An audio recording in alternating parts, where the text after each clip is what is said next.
Good afternoon, everyone. My name is Shou, and uh, I'm the Education and Programs Coordinator at the Chinese Historical Society of America. Thank you, everyone, for joining us for a fireside conversation with Wesley Wong and Catherine Lenox on their book, Mr. Chinatown, The Legacy of H.K. If you have any questions today for Wesley and or Catherine, please send them to us using the Q&A button at the bottom of your Zoom window. With this feature, you can also submit questions anonymously. In addition, we have incorporated the Zoom webinar polling feature and have dotted questions for the audience throughout today's conversation for everyone to participate. All answers are anonymous. So let's do a quick test run with examples of how it will look. So here comes the question, what is your favorite color? And I'll leave everyone with a few seconds to make their pick. Okay, we have questions coming in. This is great. Thank you, everyone.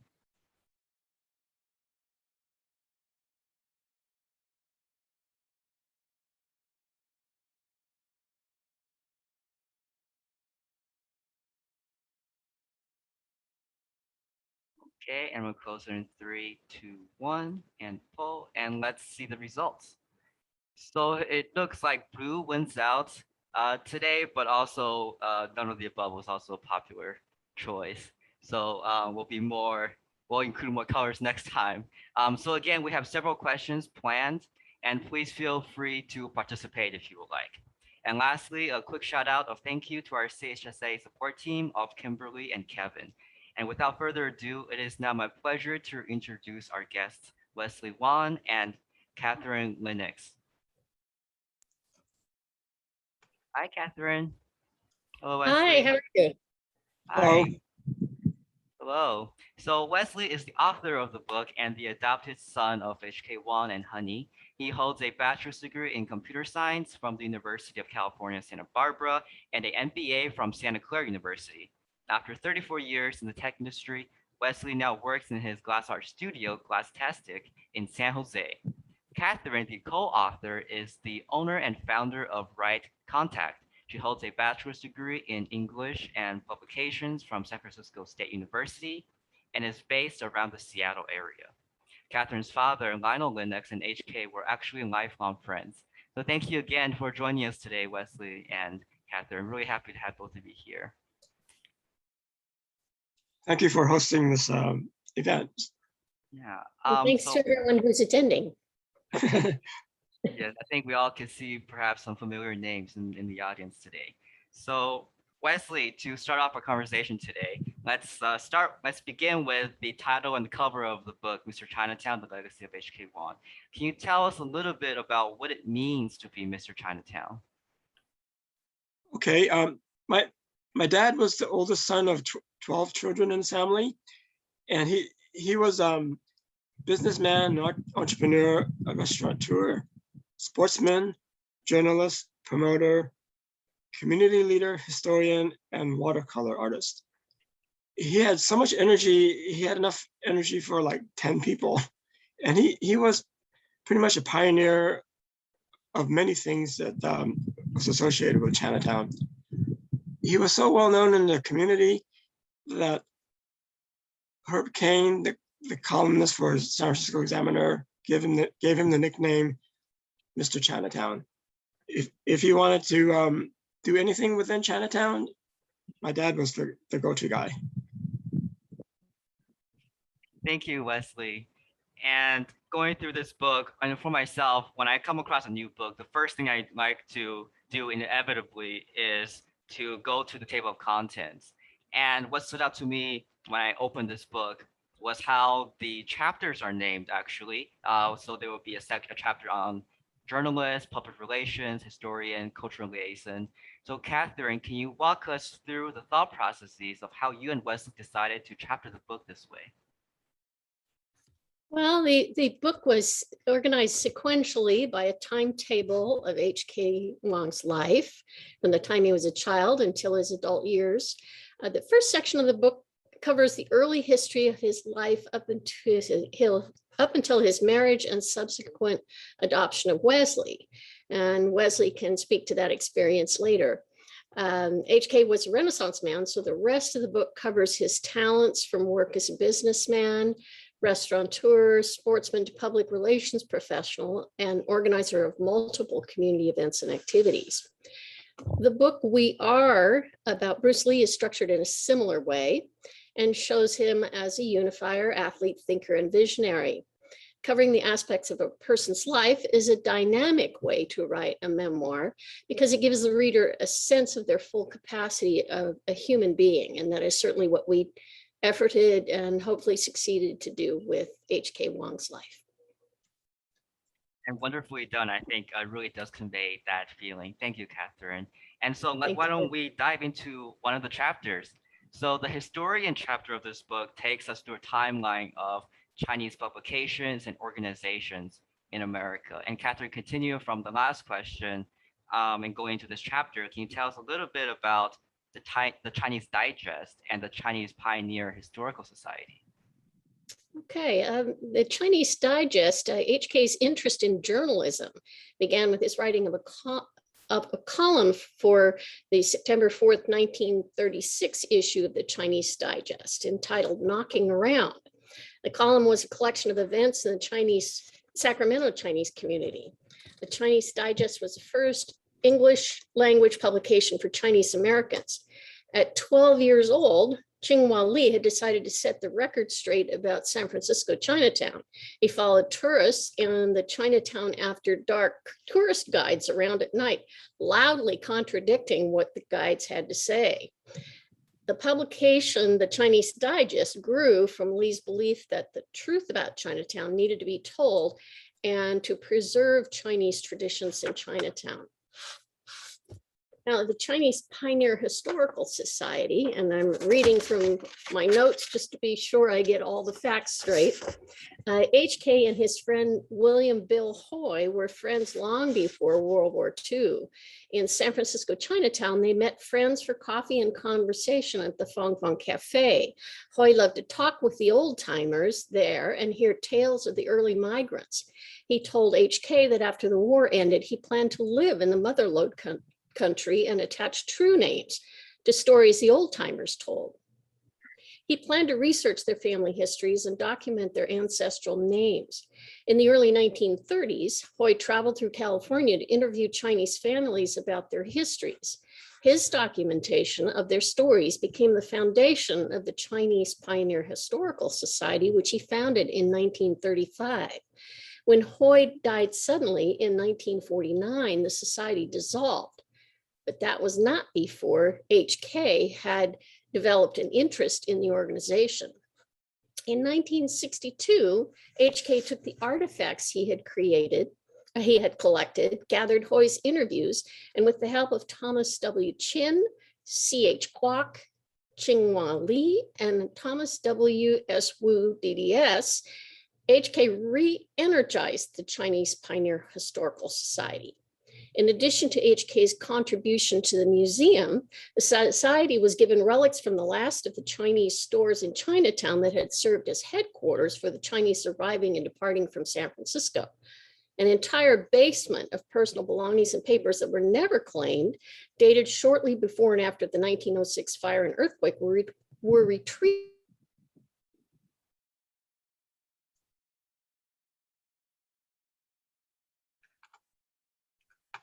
Catherine, seems we might have lost you for a that's the bit. story as it leads.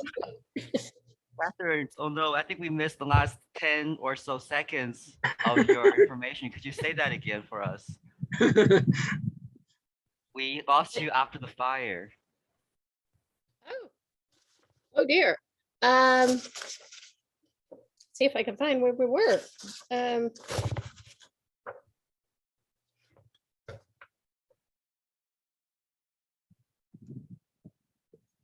After the fire.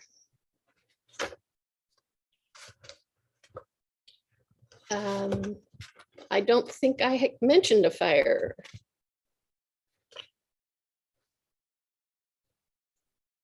Yeah, I think it was about an entire basement of personal belongings and papers that were never claimed from what had been collected by Hoy. dated shortly before and after the 1906 fire and earthquake, were retrieved for the museum. To be inclusive of all Chinese Americans, the 5 founders renamed the organization the Chinese Historical Society of America, which is where it is today. Right, in San Francisco Chinatown. It's such a interesting perspective to see how at the time there were all these organizations and how how they all flowed into the Chinese Historical Society today, and where H.K. Wong was within that story. And Wesley, going back to our previous photo, if our support team could put that up again, we have a question from Steve Haynes, and he is wondering, where is H.K. Wong in this photo? In this large photo, he is way in the back. His face is kind of obscured. Kind of obscured. Yeah. But we do have other photos from the field trip. If we could. Right. Yeah. The next couple of photos has him in there. Right. Right. Yeah.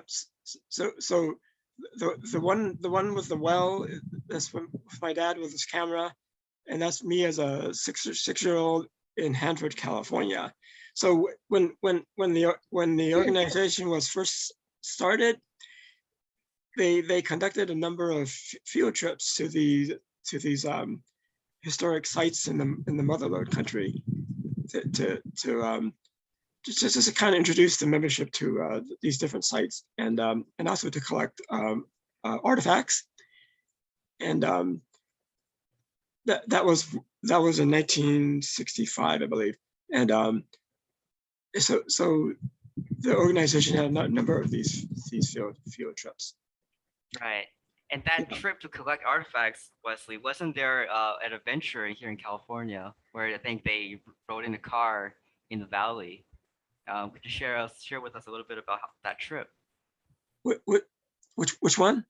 The trip to collect artifacts. Yeah. So my dad thought it was really important to us to collect these artifacts while they were still around. Otherwise, they would have been either destroyed or thrown away. And the cities that we visited were like I said, Hanford, Weaverville, Chinatown, and a number of other cities. So this also goes back to the oral history program that my dad was really interested in. So when Bill Hoy was collecting all these stories, the stories were kept by my dad, but they were in storage. But there were a number of pioneers that Bill Hoy did not cover. So my dad kind of picked up that that project, and so many of the stories became part of the book that my dad published in 1987 posthumously. The book title is called Gumsanyon, is a gold mountain man. And there was one family in San Luis Obispo called the Alois family, whose father came over in the 1880s, and he was one of the first merchants in the San Luis Obispo County that established a presence there, and he was quite well known in the community. And so my dad collected stories from him and his descendants, and so that became a big part of the oral history book. And I believe his collection of oral histories can actually be found in an archive, and we'll share that as a resource in the chat just briefly. So this book also remembers HK as a promoter of Chinese culture in America. And here's another question for members of the audience. we could go ahead and put that up. At which amusement park did HK organize the Chinese Moon Festival in 1978?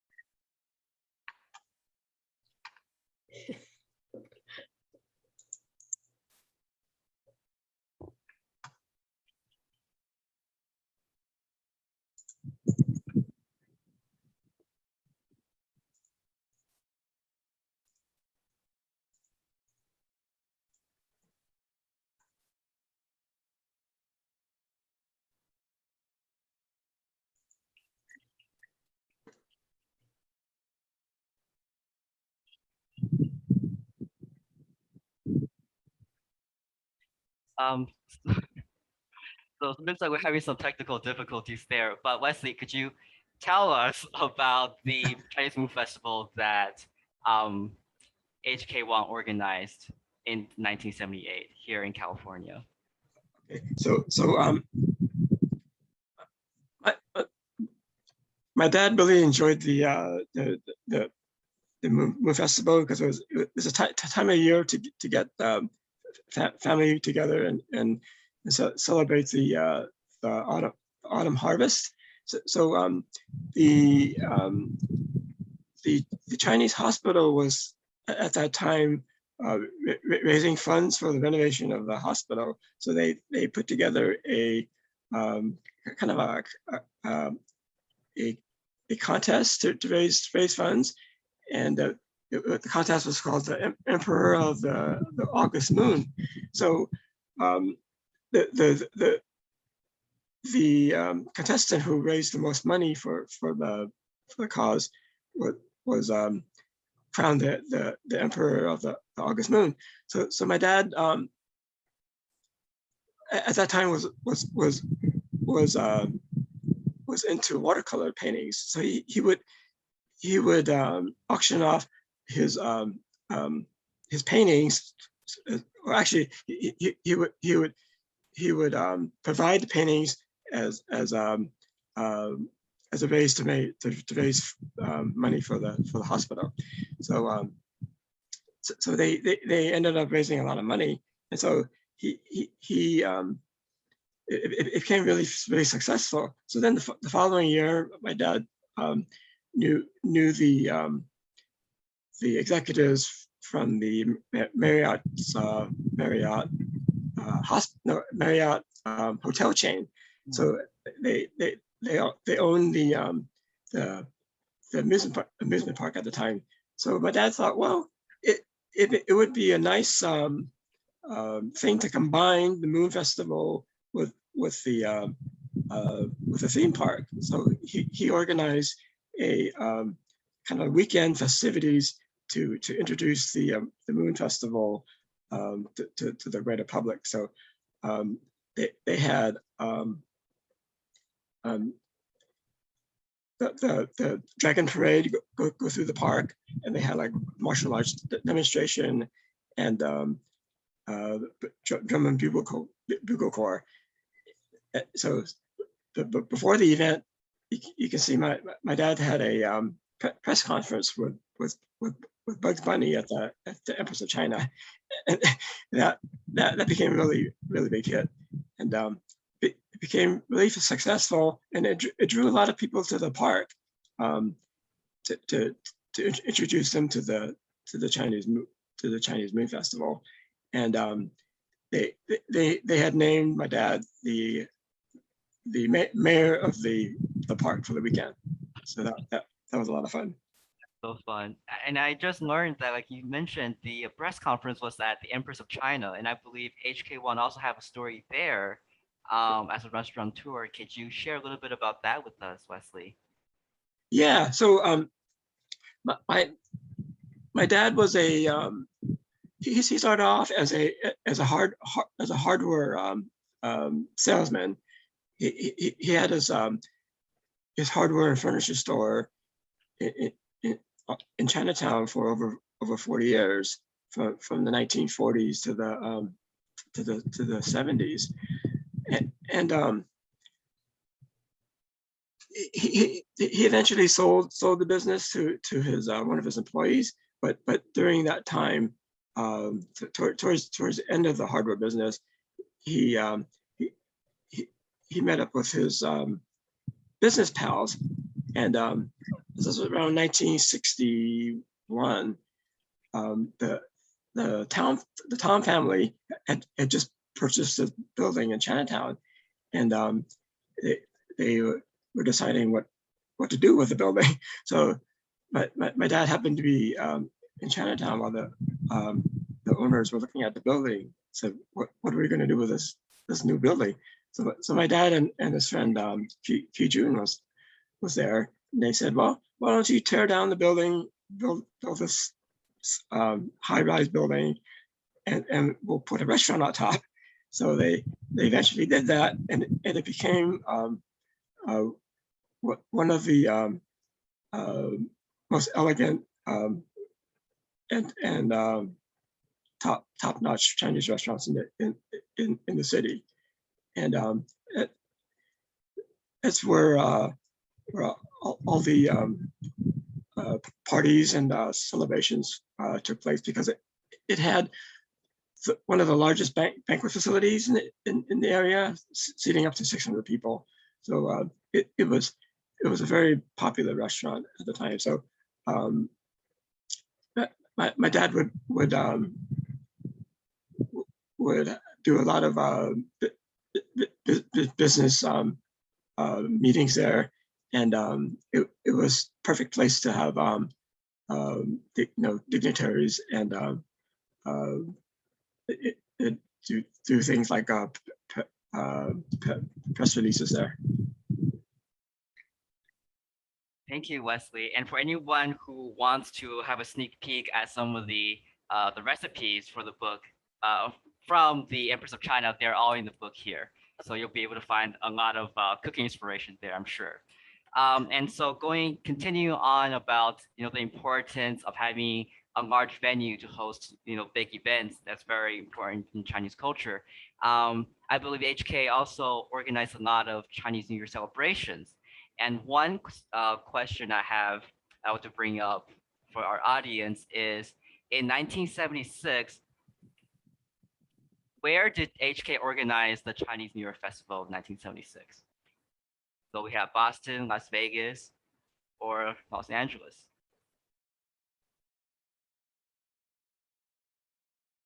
Here we go.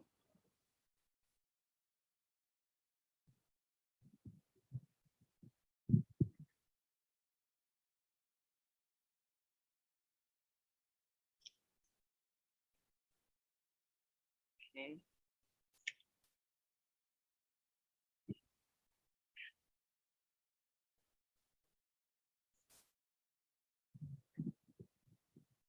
Okay, 3 more seconds. 3, 2, and 1. Go ahead and end the poll. And here we have Los Angeles coming out on top. Wesley, could you tell us what the answer is and provide us a little bit of a story and context? Yeah, so my dad was one of the original founders of the Chinese New Year parade and festival in 1953. So he always thought it was a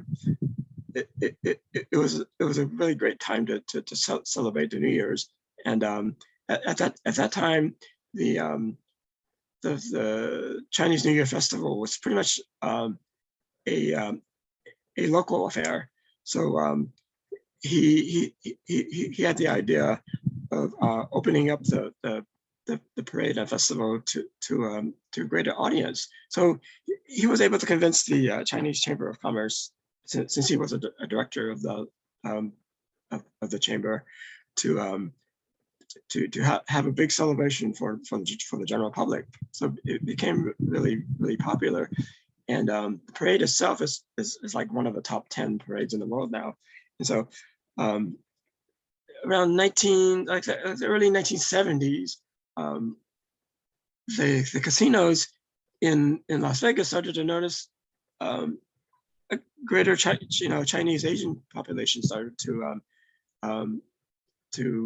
visit the casinos, because the Chinese are really a lot of them are really into gambling. So well, they said, okay, we're starting to notice a lot of Chinese and Asians that are visiting. So they had the idea of putting together a New Year's festival to promote the casino. So they contacted my dad. Caesar's Palace had contacted my dad to help them organize a festival. So my dad arranged to have this 100-foot long dragon transported to Vegas, and it became a really big hit. And after that,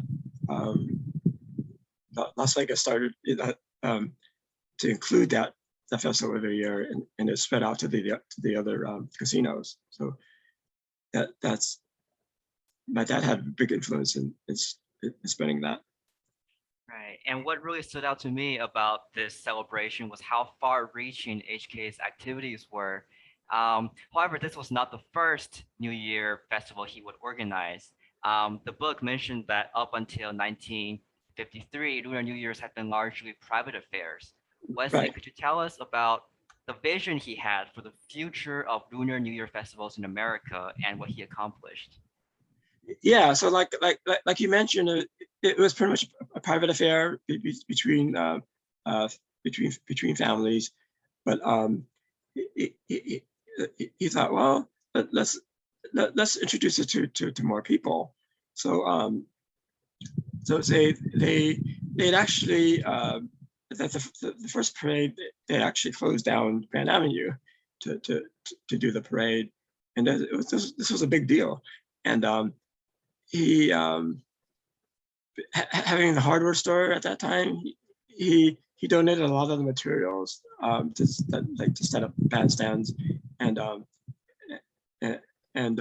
organized a lot of the a lot of the participants for the parade, right? Because you needed bands and you needed floats and those sort of things. So he got all of that organized, and his goal was to make the parade as popular as some of the other national parades they have, like the St. Patrick's Day parade and the New Year's parade, and the Thanksgiving Day parade in New York, and now it's considered one of the top parades, and it's actually was televised like a few years after it got started. So now it's now well known throughout the world. In fact, many cities outside the U.S. now have Chinese New Year parades, like London and Paris now have Chinese New Year parades. Thank you, Wesley. And continue on with going a little bit deeper on the New Year festival. Firecrackers are deeply rooted in Chinese mythology as the appropriate tool for chasing away evil spirits, and is an important custom during the Lunar New Year festival. And to Chinese Americans, there's even another layer, because fireworks also invoke the memories of the Transcontinental Railroad and the explosives that were used during that time. Wesley, can you tell us a little bit about how Chinese firecrackers became an integral part of Chinatown tradition and the challenges HK and the community had to overcome to make that into a reality? Right. Yeah. So yeah. My dad always enjoyed lighting the firecracker during New Year's, because it was it's a way to like ward off the evil spirits. So I can remember every New Year's my dad would light a string of firecrackers in front of our house, and that was was always very, very popular. And during the first New Year parade, they had organized firecrackers to go through the parade, but they also had dressed Miss Chinatown in a string of firecrackers, and that was very awkward for my dad to do that, but they got her dressed in a gown full of firecrackers, and so every year they would have the lion dance and the dragon at the very end, and it would shoot off all these firecrackers. But as the parade got more popular,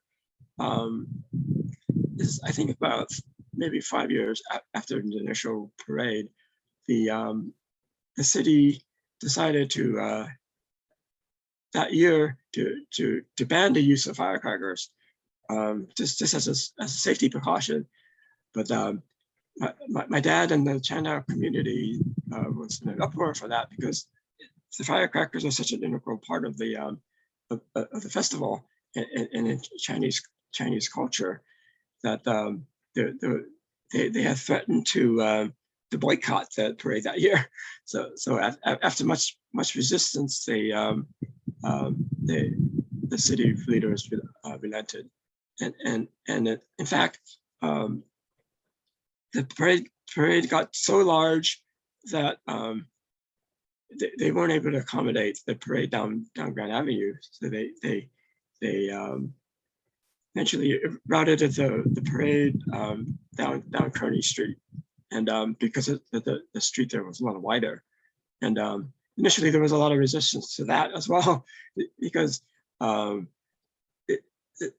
going down Grand Avenue was the heart of Chinatown, and they said, "Oh, you can't divert it from the heart of Chinatown, because that's an important part of the parade." So now the route is, I think the route that goes down Market Street, part of Grand Avenue, and it gets diverted to Kearny. But it's one of the most popular parades, and I think they have over like 700,000 participants every year. So it's a big festivity. Thank you, Wesley. From what we've learned so far, HK was no doubt a very high profile member of the Chinese American community. And as you've mentioned earlier, Wesley, that, I think for anybody who wanted to work with the Chinese American community or work in Chinatown, HK was the bridge for them to connect with the folks. And so here's another question for the audience. Which president of the United States was made an honorary member of CHSA? The tip, or have a quick tip, he was the 36th president of the United States.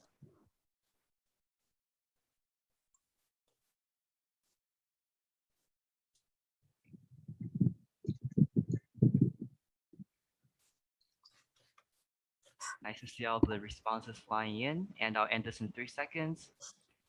3, 2, and 1.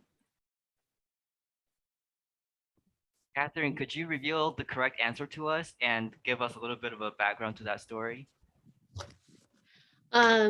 Actually, that would be Lyndon B. Johnson, and he was affiliated with the Empress of China in 1964. And HK was and Wesley can give a little more background about that, but HK was also there were other presidents he was affiliated with there.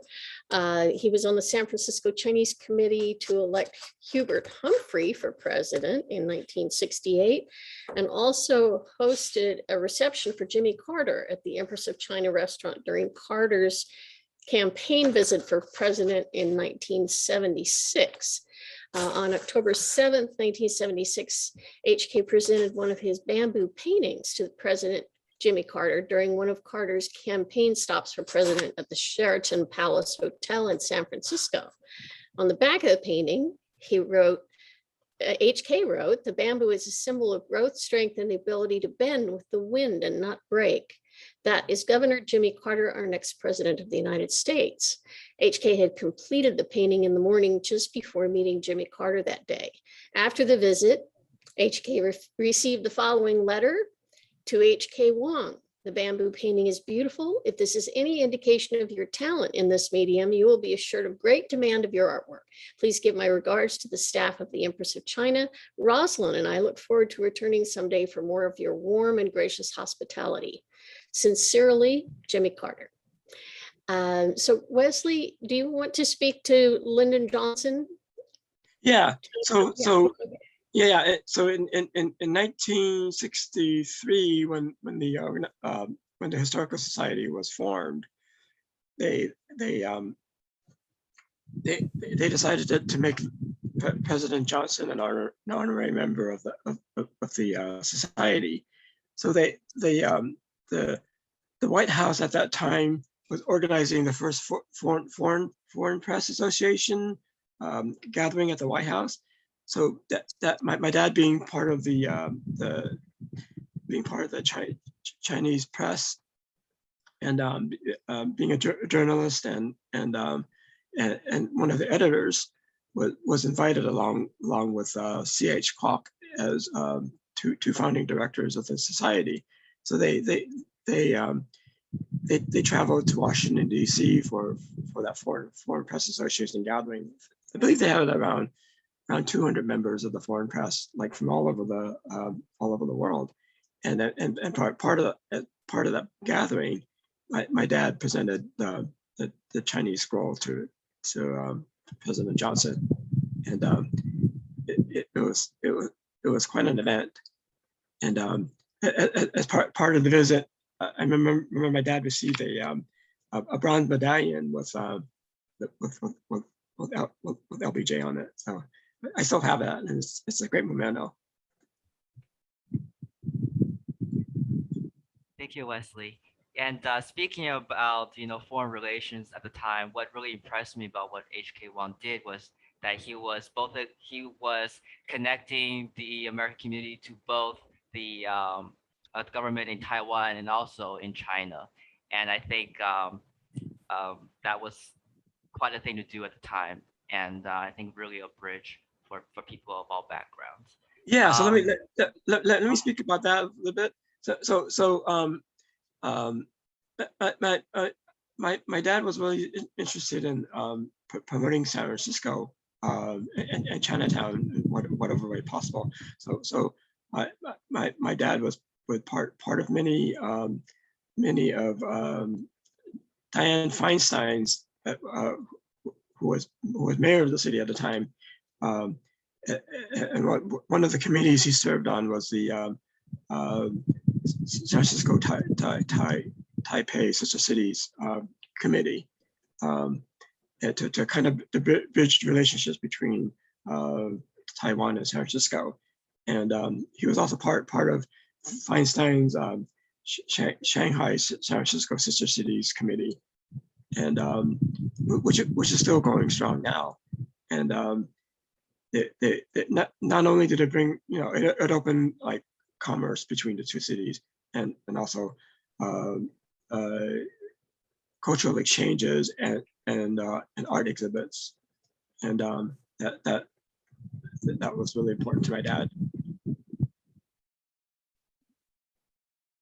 Thank you, Wesley, for giving us a little bit more details about that. Yeah. Can you also share with us how H.K. Wong's service to the Chinese American community at San Francisco visibly changed Chinatown? Yeah, sure. So my dad was involved with a number of community service projects, but the one I think there's two that he was most proud of was the like we had mentioned before, the opening of the Chinese New Year festival and parade to the general public, and that was very far-reaching, because now almost every major metropolis has a Chinese community, they a lot of them celebrated New Year's with a parade. So he was most proud of that.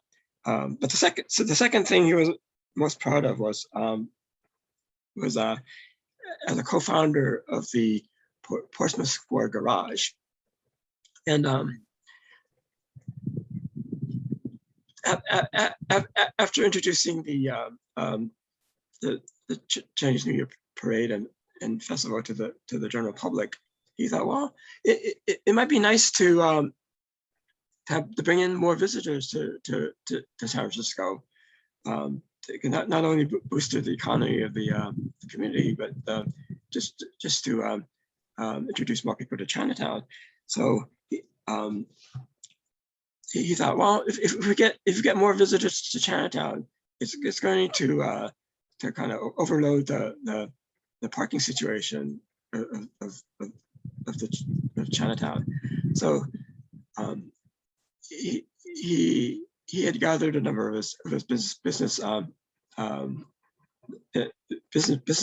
people, and they formed a corporation to raise over $3 million to build the garage underneath Portsmouth Square, and that was I think like a 3-year long project, but eventually they got it built, and it has really helped to expand Chinatown to tourism, and it is one.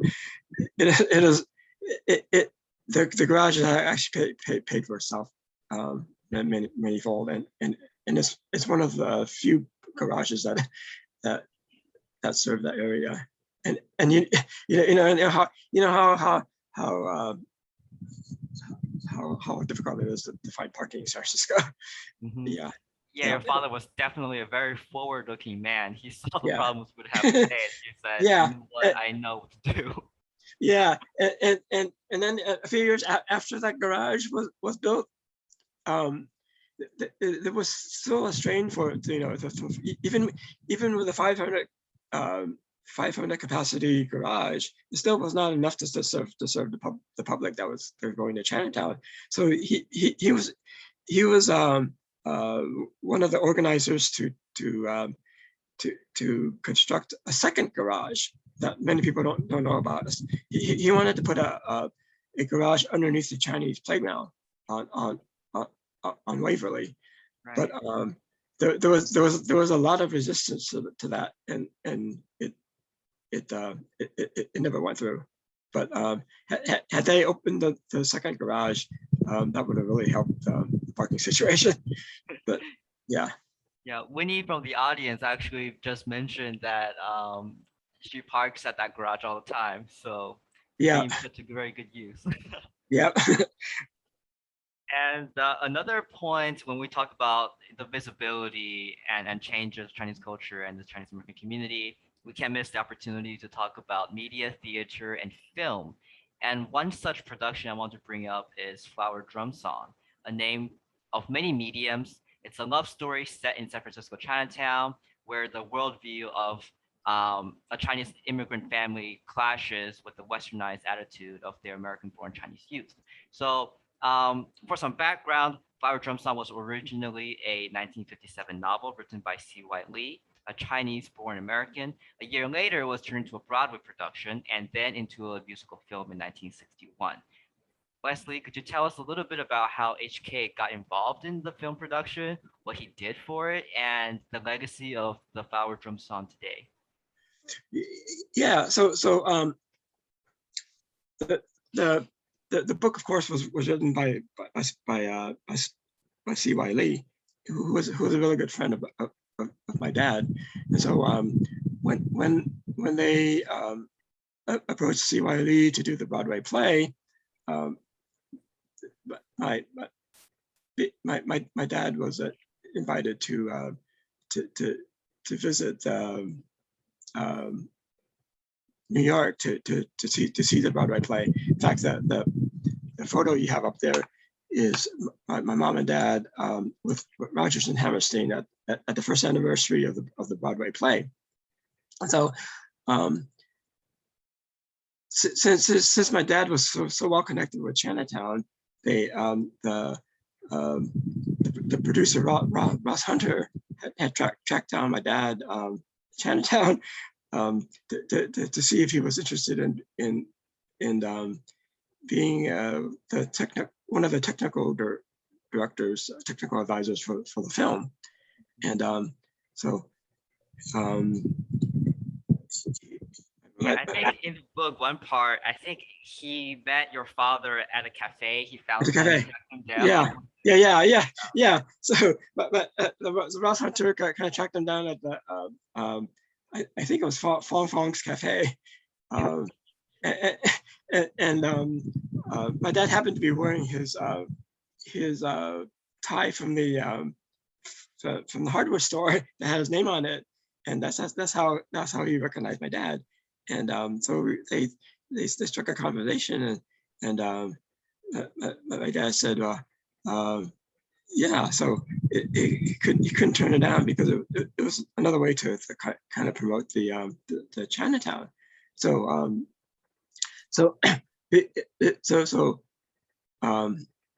my dad got involved with the filming. So they were going to do one of the initial scenes right in Chinatown to be included in the film. They filmed part of the Chinese New Year parade to be included, but after doing that initial shooting, they decided that Chinatown and Grand Avenue was too small for the movie productions. So they ended up building a mock-up, a complete mock-up of Chinatown in their sound studio, which happened to be the one of the most expensive sets that they built at the time, and it featured like a full-scale replica of Chinatown, and so he made sure all of the scenes were authentic down to the last sign, and the film became really successful. But a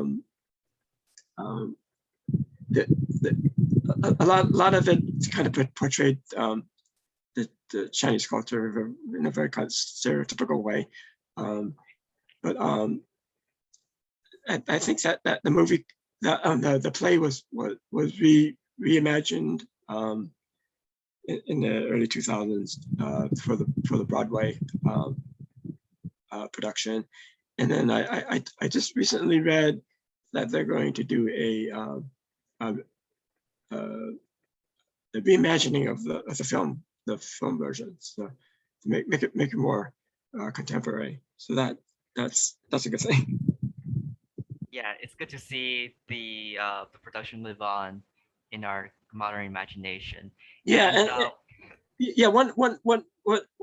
One of the hallmarks of that movie was it was a very first Hollywood production that featured an all Asian cast, which was kind of groundbreaking at the time.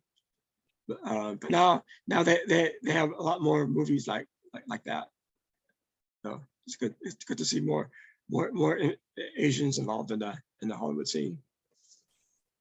Yes. A member from our museum, Alvin, brought up that there was actually in the early 50s, there was a bodybuilding Mr. Chinatown. And he just wanted to make a plug for it that I think one of them was Pete Lum, he says, who later on became a Mooney operator. So it's really nice to see how the spirit of Mr. Chinatown kind of takes in different it takes shape in different individuals, and people try to yeah, okay. Yeah.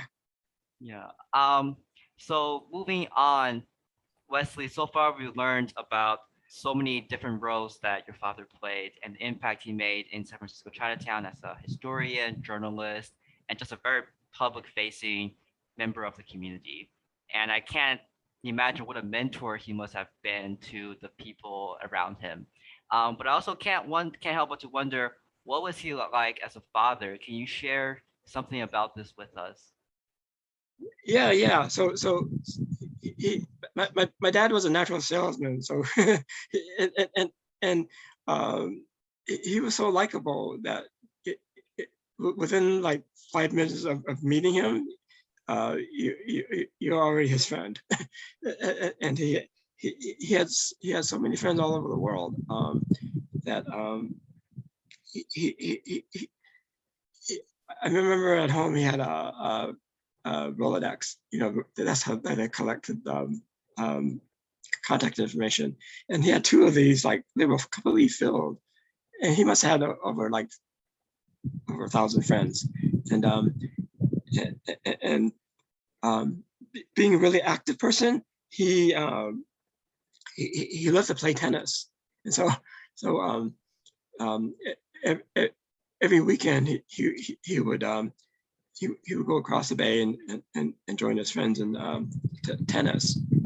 And I can remember, like shortly after I was adopted and brought over to the States, I have a picture of me dressed in a tennis outfit with a little tiny racket, and he introduced me to tennis. And he did a lot of traveling, because being a promoter, he would travel to these cities to cover the Chinese events.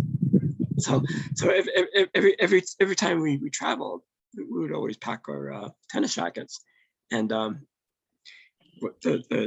two things he would always do in these new cities that we visited, he would look for a tennis court so that we could play some tennis, and he would look for a Chinese restaurant so he could talk to the chef or the owner, so he could find out what kind of dishes they cooked, and introduce them to the Empress, and invite them to come to San Francisco to visit the Empress. So I can remember him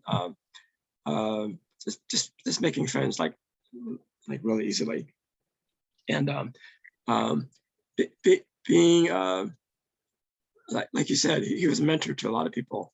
And one of the fondest memories I have of him is the time he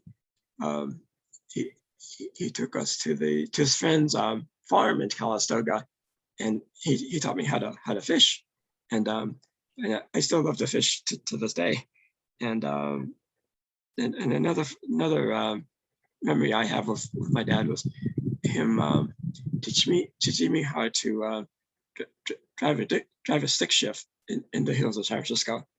Not an easy thing to do, but I can remember me driving in a Pinto, because he had purchased a Pinto wagon from a friend of his, one of my first cars, and he taught me how to navigate the Pinto on this really steep hill, using both the clutch and the emergency brake. So if you can drive a stick shift in the hills of San Francisco, you can drive anywhere. What a feat. Yeah. Wesley, we have a question from the audience. Rod is wondering if you have any memories with other CHSA founders like Wu Kwok or C.Y. Lee. Yeah. I remember C.H. Kwok. He was a really good friend of our family, and also Thomas Chin. I knew Thomas and his wife Dilly Chin. They were really good friends. In fact, my dad used to play tennis with Tommy Chin, because but one thing we didn't mention was my dad was one of the co-founders of the Chinese Tennis Club back in the early 30s, because at that time the Chinese were not allowed to play tennis on any of the public courts. So my dad was instrumental in getting the tiny, really tiny tennis court built in Chinatown, and Tommy Chin was one of the founding members of the tennis club, and he was a really good player, tennis player back then, and he won a lot of the tournaments. So my dad got to be really good friends with his, and I got to know Tommy Chin and his family really well, and he had a printing business. So I can remember he printed a lot of stationery for us. Thank you, Wesley, for sharing these memories with us. Yeah. Catherine, I know that your father was a really close friend of H.K. Wong. Could you share with us what kind of a family friend was he? Well, HK was very good friends with my father, and he was a top favorite friend of our family. He was emotionally generous, loyal, sincere, upbeat, fun, and always animated. His bubbly nature, spirited walk, sparkly eyes, and bright laugh simply lit up our house whenever he came to visit. And I always looked forward to his visits because he just made even the most simple, ordinary days extraordinary just by his personality. And he was one of my dad's closest friends, and my dad admired him greatly. A squirrel he painted for our family with Happy New Year scribed in Chinese characters hung on the wall, high on the wall of our family home until well after my parents' passing. And it was the first thing anyone saw when they entered our house. So my dad was very proud of his friendship with HK, and that scroll was a constant reminder of how much HK meant to all of us. We just adored him. He was a wonderful friend. Thank you, Catherine. I think based on your story and the gift, and looking back at the photos with Jimmy Carter and Lyndon B. Johnson, we could tell that HK really embraced Chinese culture, and he always, would make his own work and use these as gifts to show, his appreciation and friendship with folks. So it's such a wonderful thing, really. Thank you for sharing that with us, Catherine. And so this is a question for both of you then, Catherine and Wesley. What about HK Wong do you think gave him the inner strength and the dedication to have accomplished what he did? I think one of the traits that he had was he was just so friendly, and I mentioned earlier that once you met him, he was your friend within 5 minutes, and he was always very willing to help out with his friends. If you had a project that was beneficial to Chinatown, he was all in. And he had so much energy, and he was a multitasker at the time. I guess multitasking was not popular, but he was able to manage like many things all at once. He was not afraid to give his opinion too. I remember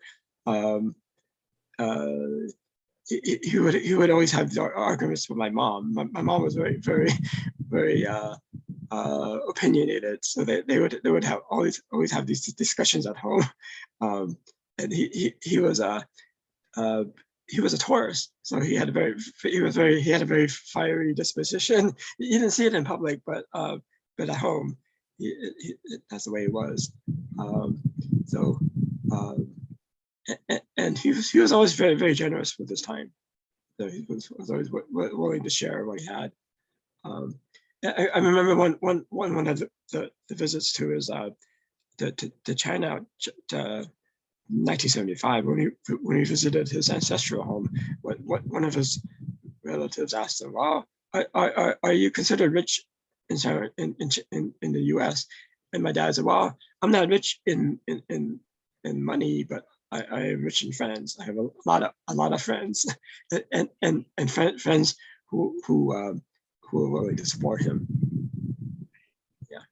And on that subject, Wesley, before Catherine, one audience member is wondering if you can let us know what region, county was HK from in China? He was from the Fusan village, Toisan. Toisan, okay. Yeah. Catherine, would you like to add to that? Yeah, I had written a little something that I'll go ahead and read. In 1942, a writer described HK in a way that illustrates why I think he was able to accomplish what he did. And this links into what Wesley said. It was his infectious personality combined with a positive affirmation that he could make things happen. Enthusiasm is probably the best one-word description for this ever-moving man, the writer wrote.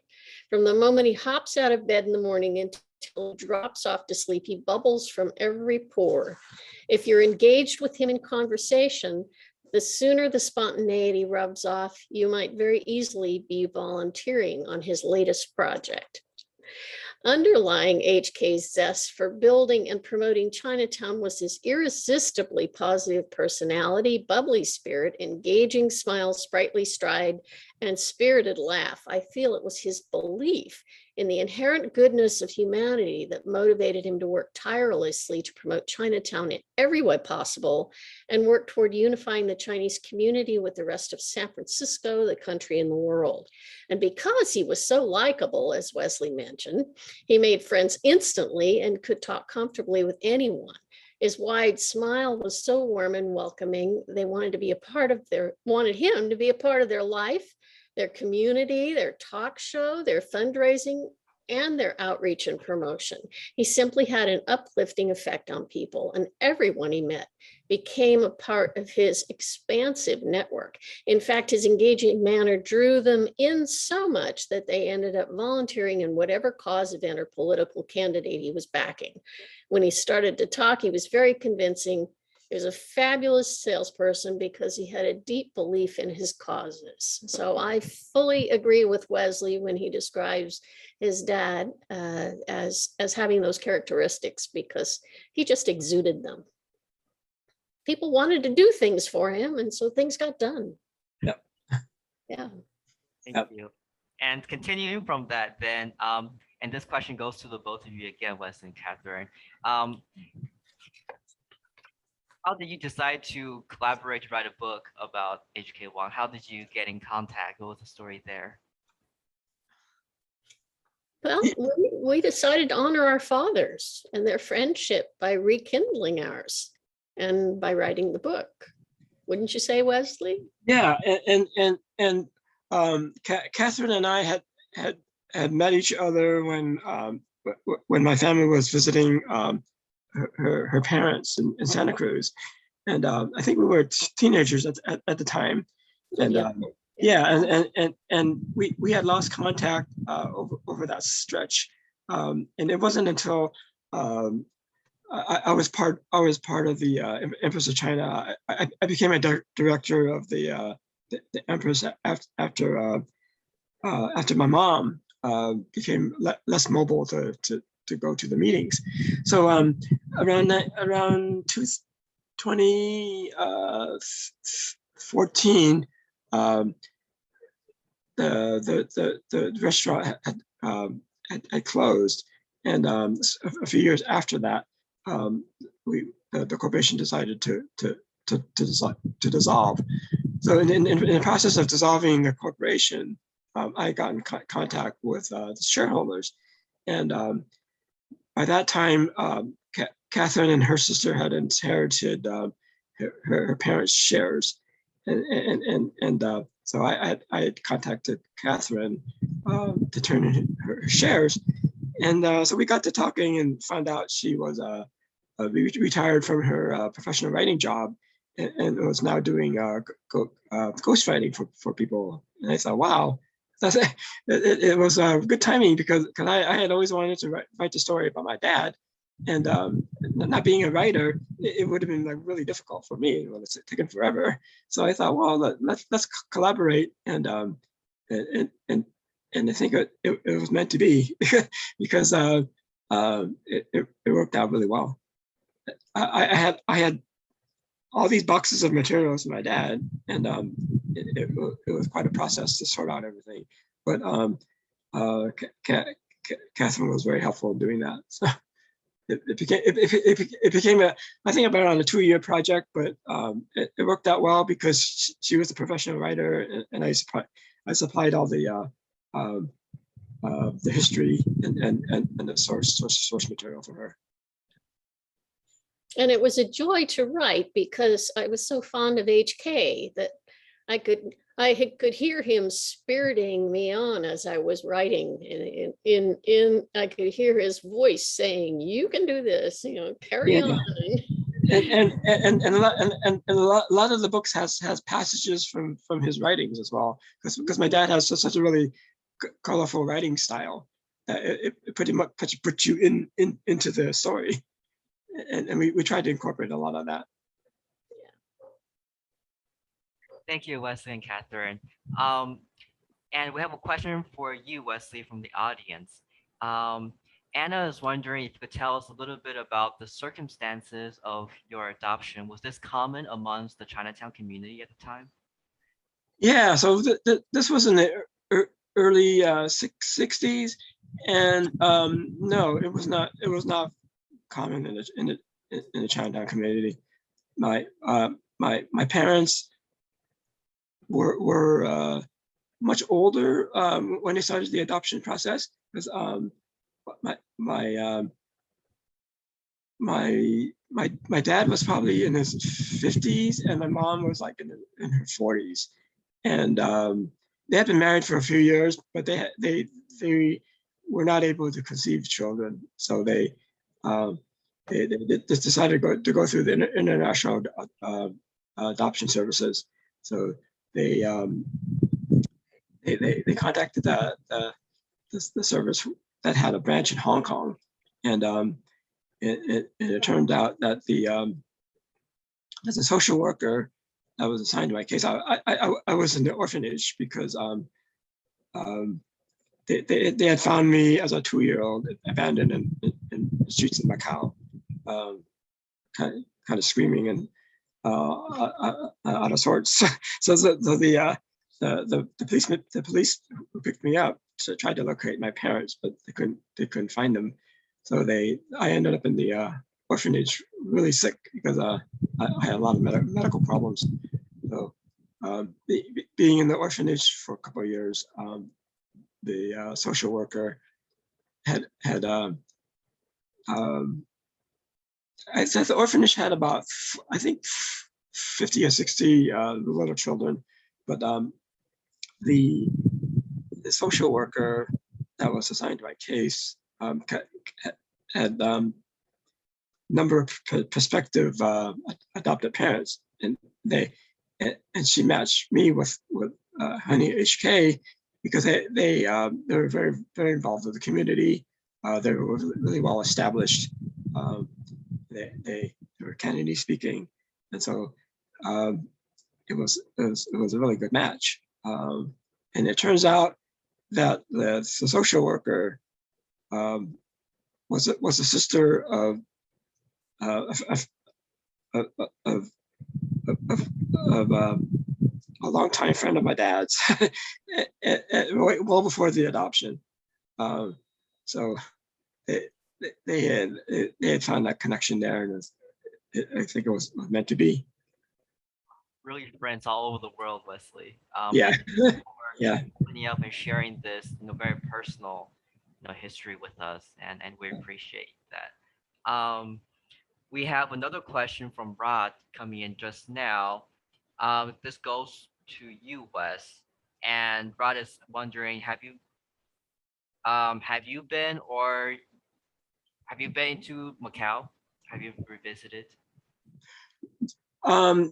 Yeah. So in 1975, my dad was instrumental in bringing one of the really large exhibits out of Chinatown called the Archaeological Finds of the People's Republic of China, and it was one of the largest exhibits of ancient artifacts out of China at the time. So my dad had arranged that exhibit to come to San Francisco at the De Young Museum, and over the 2-month exhibit, my dad got to be really good friends with the curators of the museum. So the curators from the Peking Museum had invited my dad and the family to visit China in 1975. This is well before they had open relations with the U.S. So we got special visas to go to China. Part of that trip, we went to Hong Kong and Taiwan, and my mom and dad got to visit their ancestral villages, and I had the opportunity to go to the orphanage, but I decided not to because I figured that's in the past. Yeah. Thank you, Wesley. One of our volunteers, Kimberly, is wondering, with your history to Macau, she's wondering if you like the Portuguese egg tart or the normal egg tart. If you have a preference on that. Oh, no. Very diplomatic answer. Okay. So we will now go back to some questions about, the process of writing this book. Catherine, from what I remember, you live in the greater Seattle area, and that is kind of far away. And I know you had to sort out some boxes with Wesley. And so I'm wondering, what were some of the bigger challenges in putting this book together?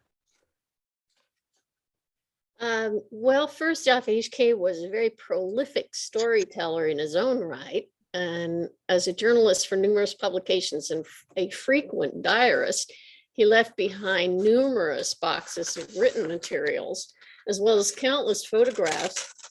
And we are indebted to him for providing such rich content for the book. That said, Wesley and I do live over 950 miles from each other, so the physical distance had its challenges.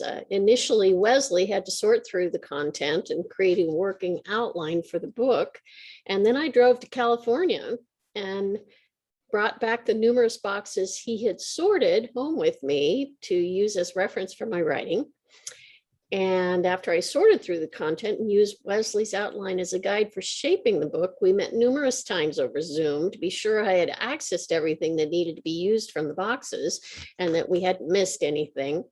Then I needed to return the boxes back to San Jose, California, drive the other 950 miles, and was contemplating driving myself. But luckily this time my boyfriend already had a trip planned to California, and bless his heart, he was able to take the boxes back to Wesley so that Wesley could reconnect with the original documents. So the logistics of the distance with the hard copy involved was my biggest challenge.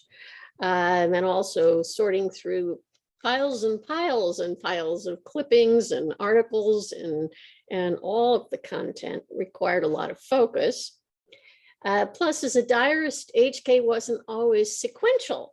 So he would mention something and then he would leap ahead or leap back. And so sorting out the timeline of when these things happened and to put them in the book that way was sometimes tricky. And dates of when things happened were often recorded in different ways. So luckily, Wesley often had a personal memory of exactly when things happened, when they weren't necessarily documented exactly alike in the content. So over Zoom, we sorted out inconsistencies and worked with an editor, worked with the book designer, and pieced it together long distance. Thank goodness for Zoom. And here we are today, utilizing it again. The webinars and Zoom and the virtual communication made that distance much smaller. Yeah, I'd like to add to that is one of the big challenges I had was my dad was kind of an amateur photo bug, so he took like a lot of pictures, right? And so he had all these photo albums. Many of the albums he made himself, and he he would glue the photos to the album pages. And one of my challenges was taking these photos in the albums and trying to figure out, okay, how am I going to get out of these books without ripping the book apart and scanning the photos. And some of the albums dated back from the 1930s, really delicate pages. So that was one of my challenges, because I knew I needed to include photographs in the book to kind of bring the story to life. And we have over 130 photographs in the book. Thank you, Wesley and Catherine, for sharing these stories and their challenges, but their challenges overcome. And we're so appreciative of all your efforts. And I have to agree, Wesley, the photos in here, they're all very well cited and with dates and some descriptions, and it really does bring these stories to life. So thank you, Wesley. Yeah. Let's see if any good questions from the audience. We have one more question from Anna, and she's wondering, where are HK's archives housed? If you could give us pointers. Yeah, that's a good question. So right now, all of my source material is in a storage locker, and I'm paying monthly rent on it. I have about 30 to 40 boxes in storage with a lot of the artifacts that he kept. And eventually, I need to catalog what's there, kind of take an inventory, and then do a lot of scanning of some of the material. I do want to donate those materials. I had first approached the Historical Society, but right now they're not taking any kind of donations like that. But I'm also reaching out to Stanford Library as well, and they're very interested in the materials. In fact, I had donated to Stanford Library a set of audio tapes that my dad did during his oral history project, because they were researching the Chinese involvement with the Transcontinental Railroad, and my dad had tapes on some of those pioneers, and I think there was about a set of 25 tapes, and they actually did a really good job of cataloging and transcribing those tapes. So they had approached me about my dad's collection. So I'm considering doing that. But it is good to have them archived somewhere, so to make them available to to researchers, because my dad has like a lot of material from way back. Thank you, Wesley. We have another question coming in, and the question is wondering how your father was involved in the community during the 1960s civil rights era, as there were many social changes and political empowerments of the time. And so they're wondering how HK navigated that time, and if he played any role in facilitating some conversations or any things of that sort. Yeah, so as far as civil rights, my dad was involved with the Chinese 6 companies. They were instrumental in kind of working with the business community and promoting the welfare of the people in the community. In the 1940s, he was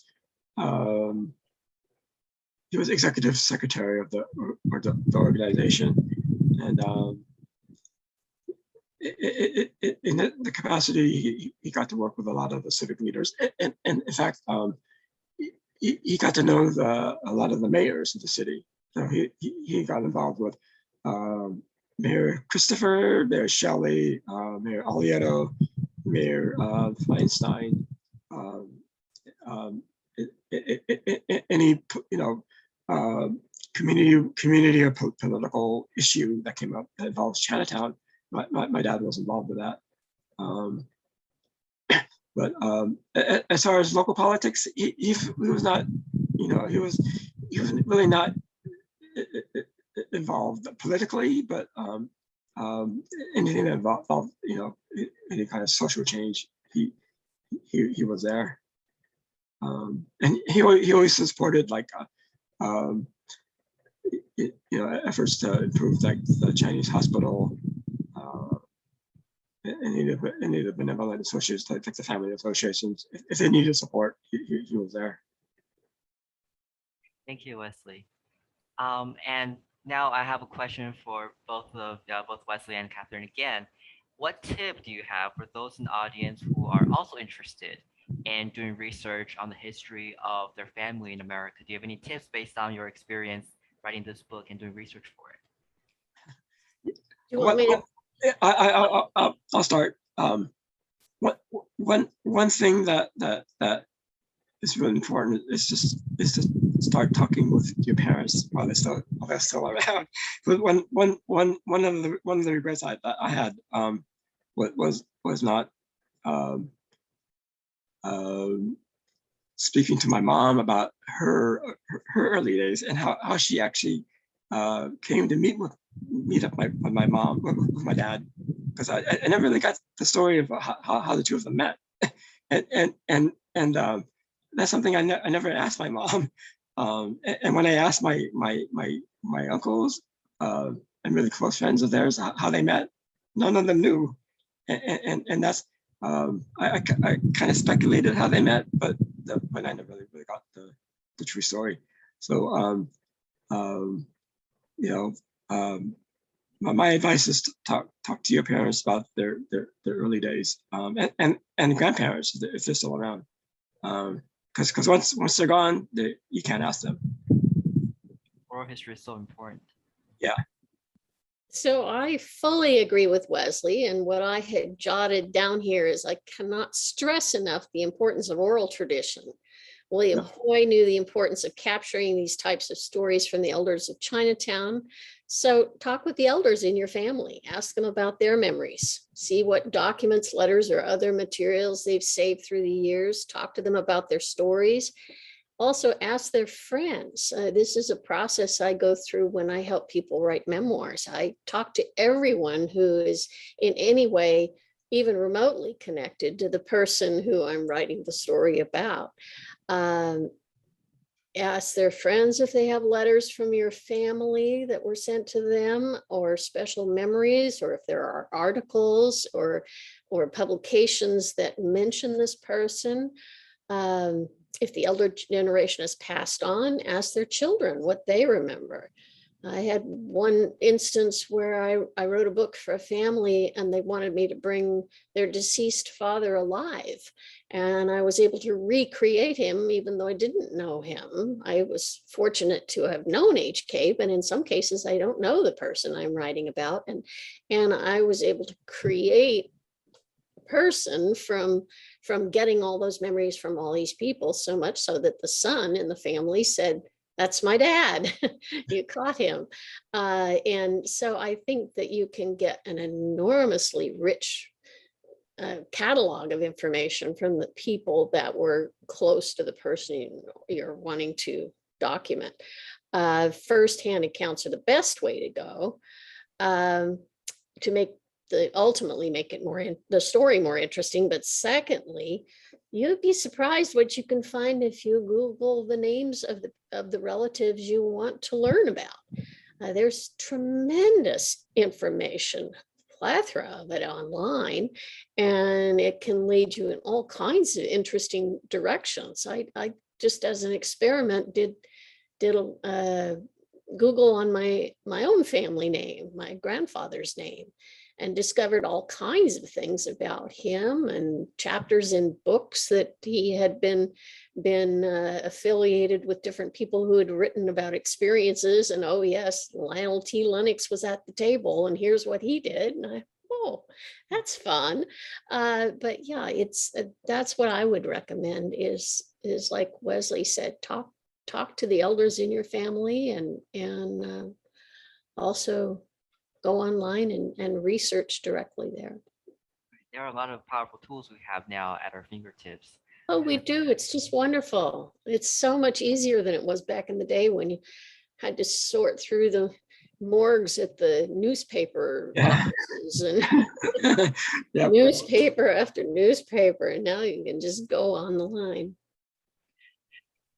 Thank you, Wesley and Catherine, for sharing your experience. I think we had a question or comment earlier about for Wesley, and they're wondering if you could speak a little bit about Miss Chinatown USA. Yeah. So the Miss Chinatown USA pageant was started as a part of the Chinese New Year festivities, and I think in the 1950s, maybe even back to the 40s, there were regional contests, regional beauty contests, like in San Francisco, Seattle, New York, where they would hold beauty contests for that region, and they would crown like a Miss San Francisco or Miss New York, Chinatown, Miss Chinatown, Seattle. But it wasn't until 1958, I believe, where my dad thought, wow, I think Hawaii also had a regional contest. So he thought, well, let's bring all of these cities together, and we'll have a national contest that we'll have representatives from various Chinatowns, and they can compete in a national contest for the Miss Chinatown USA, and it would bring all these communities together, and that became really successful. They had, I think, about 15 or 16 contestants at the time, and each contestant was sponsored by a business in San Francisco, and the contestant from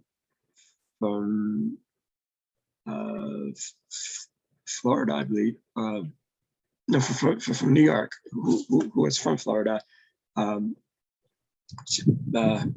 name was June Chen, and she was a late entrant, so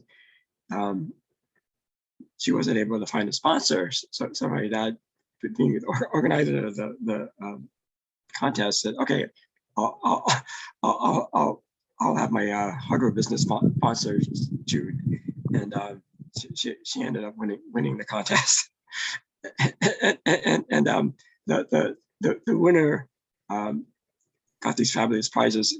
Got to tour all over the country and the Far East to represent the Chinese community, and it became kind of a goodwill ambassador type of project, and that was 1958, and the contest is still going strong after 60 years.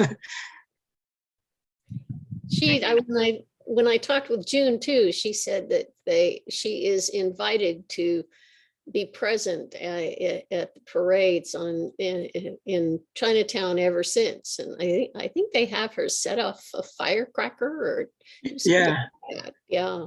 yeah. She said that she's become a fixture at the festival. Yeah, well, being the very first one has has its responsibilities, I guess. And if anyone in the audience is curious about that beauty pageant, there are photos from the book that you can check out if you were to purchase a copy. Again, I love how photos are documented in this book. Really great job, Wesley and Catherine. And if anyone have any other questions, please submit them now. We are running a little bit out of time for today's program. And so I guess to tie it together, I have to admit that seeing the changes of Chinatown through the eyes of HK really provides for me a unique perspective to see the interconnectedness of the community. When I think about social networks, the common idea in the West we gravitate towards is the whole idea that everybody is connected on average 6 or fewer social connections away, the 6 degrees of separation. But this book and conversation today made me feel like the Chinese American community was maybe only separated by 2 or 3. And it was because of folks like H.K. Wong who not only seem to have known everybody, but also have truly relished every moment in his connections with others. So thank you again, Catherine and Wesley, and our wonderful guests in the audience for joining CHSA this afternoon to for this program. And for those who would like to purchase a signed copy of the book, please visit the CHSA bookstore. And for a limited time, we're offering pickup options at the museum. So that'll save you a little bit of shipping money and also better for the planet. And for anyone who didn't get enough of today's talk, Wesley, I believe you and Catherine have another event coming up in San Francisco, Chinatown. That will be an in-person event. Could you tell us a little bit more about it, where it's going to be located and such? Yeah, so the in-person book signing and book talk will be at the Clarion Performing Arts Center on Waverly Street, 2 Waverly, corner of Waverly and Sacramento, I believe. And it's going to be Sunday, September 12th, in association with the Chinese Moon Festival. They're going to have a nice Chinatown festivities. I think they're going to have booze and food and stuff. But it's going to be at 5 p.m. And you do need to register for that. Okay, and that looks like our support team have also shared a link to that. So feel free to visit Catherine and Wesley there. And we'll also have a booth at the festival as well in San Francisco, Chinatown. So yeah, I also mentioned at the Clarion during that time, the Clarion does have a little art gallery. So a number of my dad's watercolor paintings will be exhibited at the Clarion as well. So you get to see up close his watercolors. Okay, thank you, Wesley and Catherine. And it looks like we're out of time for the day. And since we didn't have any other questions come in, I think we'll just end it here. Thank you, everyone, for joining. And the recording will go out sometime next week. So thank you again, and we'll catch you at our next program. Great. Thank you. So Thank you. Bye, everyone. Take care. Bye.